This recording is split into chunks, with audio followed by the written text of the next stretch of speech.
Ladies and gentlemen, boys and girls, I am so grateful for you guys. Thank you.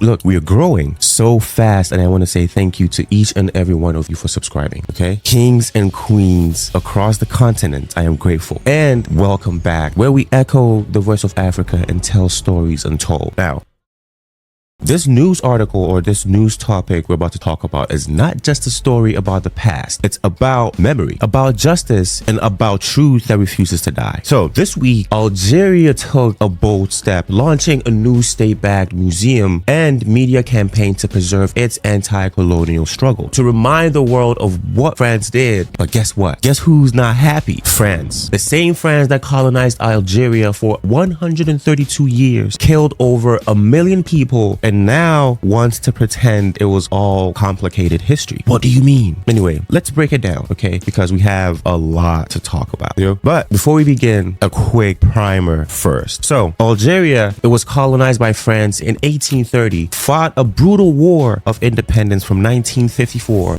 to 1962. The capital of Algeria is Algiers, and the official language is Arabic. Who were their colonizers? France. And they had their year of independence in 1962. Now, over 1.5 million Algerians were killed. Villages were brutally ransacked, brutally burned, bodies buried in mass graves. Resistant fighters were tortured, executed, erased from the record. And now in 2025, France wants Algeria to forget. They really want Algeria to forget. So, the Algerian government just launched a massive initiative, right? The initiative of a new national resistance museum in Algiers. It is state-funded, right? It has state-funded documentaries and media programs. There's also school curriculums updated to teach the truth about colonization. Beautiful. You cannot hide history. Don't sweep it under the rug. It has to be spoken about. Now, why was this done? Well, because as president, Thibon said, I apologize if I said the name wrong. Thibon said, we cannot build a future if we erase the past. But here is the twist, right? France never fully apologized. Macron visited, he gave speeches, but the word sorry? Yeah, it was never said. The word sorry was never said. Yet you want to say that it was complicated history. Now, is it just me or does this not make sense? Let me know in the comments down below, because why, right? Algeria has requested access to classified archives, right? Archives that has files that prove the scope of colonial crime. Guess what? When Algeria went to see France for those footage, France said,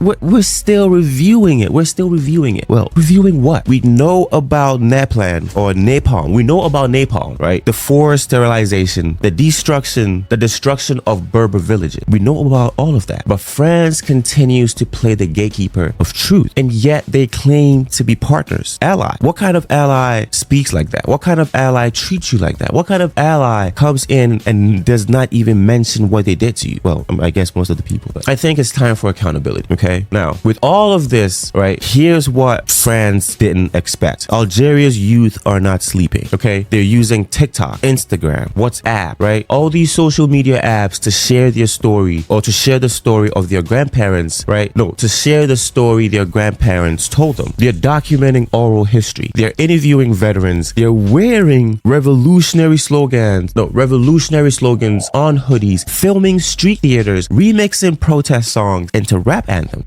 Every new video is a slap to the face of colonial erasure, right? This is beautiful to see.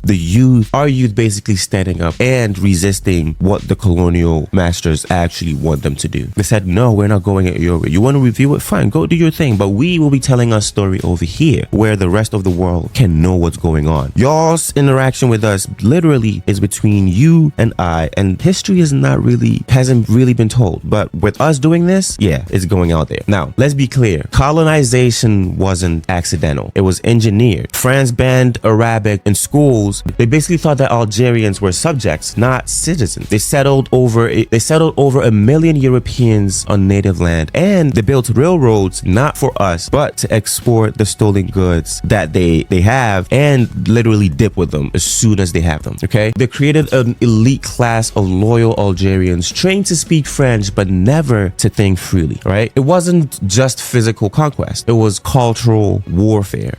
this isn't just about Algeria, okay? Let's zoom out a bit, because this isn't just about Algeria. I'll say that again. This is about Madagascar, Senegal, Cameroon, Niger, Mali, Burkina Faso, right? Every African nation that was brutalized and then told to move on. It's the same script, right? Colonize, kill, right? Exploit, then deny. And when we demand justice, they call it divisive. It's about how the CFA franc is still in use. It's about French troops being stationed on African soil under the excuse of counter-terrorism. It's about who writes the history. It's about who writes the history and who bleeds in it. It's about those who saw the brutality of their families, cousins, nieces, nephews, brothers, and sisters. It's always the same playbook, the same script. Nothing has changed. And they think we forgot. Let me tell you what happens when we forget, right? Our children grow up to think French is sophistication. Our textbooks say discovery instead of invasion. Oh, they discovered Africa, they discovered our countries, they discovered our tribal land. Politicians repeat colonial logic in suits. And before we know it, we're colonized again. In the mind, right? In the market and in the media. Algeria is fighting not just for remembrance, but for mental liberation. Because a people who forget their suffering are doomed to repeat it. Africa, it's time for us to wake up. It's not just France, okay? One of the countries is even pulling all their embassies and still have their soldiers on African soil. I don't want to mention the country, but you know who I'm talking about, right? Now, one old man, 91 years of age, right, in Algeria, told local reporters, I watched my brother hang from a tree. He cried when he was 17. His crime? Carrying leaflets for the FLN. That memory is not history. That's trauma passed down like inheritance. And there's thousands and thousands more like him. Stories still buried under the rubble of French denial. Where is the AU in all of this, right? Where is the African Union, okay? Where is the African Union? Where is the Pan-African Declaration of Historical Unity? Where is the push for reparations? Where is the united stand to demand access to every colonial archive? If Algeria is doing the work, shouldn't the rest of the world or the rest of the continent follow? Where are our memorials? Where are our true commissions? Where are our children learning this in school? Now, to Algeria, we see you. To France, the time for silence is over. To Africa, my brothers and sisters, my people, it's not about the past. It's about the chains we're still dragged. If we don't teach this history, they will erase it. If they erase it, we will lose not just our memories, but power. This is where history lives loud. Now, if you've gotten this far in the video, kindly subscribe, share, and speak the truth, because Africa will not forget.